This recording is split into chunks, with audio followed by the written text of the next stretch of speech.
Jalpaiguri welfare organisation পরিচালিত বিশেষভাবে সক্ষম ছেলেমেয়েদের বিশেষ শিক্ষা কেন্দ্রের প্রতিষ্ঠা দিবস পালিত হল বৃহস্পতিবার।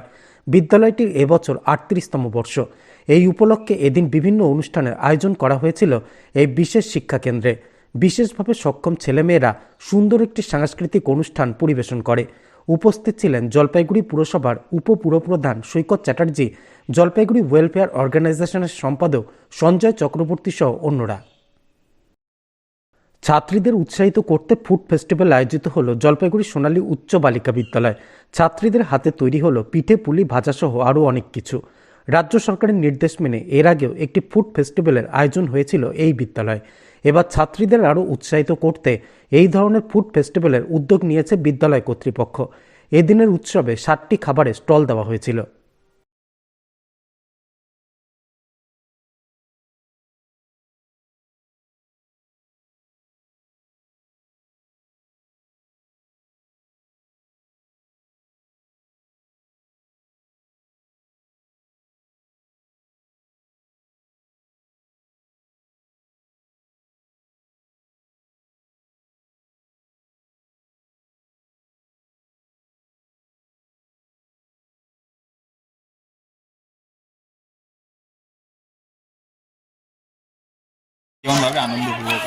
আমাদের এই ফুড ফেস্টিভ্যালে খুব ভালো লাগছে আর খুব আনন্দ করেছি, আর বুনুরা ম্যামরা সবাই আনন্দ করছে, তার সাথে সাথে আমরাও খুব আনন্দ করছি। ম্যামদেরকে আমরা ধন্যবাদ জানাতে চাই। আমরা পিঠাপুলি বানিয়েছি নিজেরাই। হ্যাঁ, নিজেরাই বানিয়েছি। এর আগে বানিয়েছি? এর আগে বাড়িতে ট্রাই হয়েছে, বাড়ি থেকেই এখানে।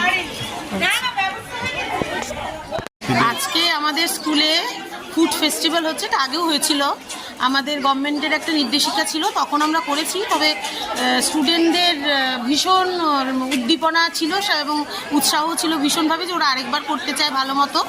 তা সেজন্য এবার এটা একটা অ্যারেঞ্জ করা হয়েছে। আজকে কালকে আমাদের একটা ভলিবল উদ্বোধন আছে স্কুলে, একটা বাইরে কলকাতা থেকে আসছেন। তা তার আগের দিন আজকে একটু আনন্দের মধ্যে দিয়ে কাটাবো, অন্যান্য কাজকর্মও আছে। তা সেজন্য এই জন্য আমরা টিচার এবং স্টুডেন্ট সব মিলে ওরাই অ্যারেঞ্জ করেছে সব, এখানে সব কিছু এনে রান্নাবান্না করছে, করে আমাদেরকে বিক্রি করছে। কি কারণে এটা করা? এটা আমরা স্কুলে এটা আমাদের একটা অ্যাক্টিভিটিসের মধ্যে পড়ে। স্কুলে ফুড ফেস্টিভ্যালটা আমাদের গভর্নমেন্টের অর্ডারের মধ্যেই ছিল যে আমাদের স্কুলে একটা ফুড ফেস্টিভ্যাল করতে হবে। আগেও করেছি আমরা, কিন্তু ওদের উৎসাহে আবার দ্বিতীয়বার পড়ে।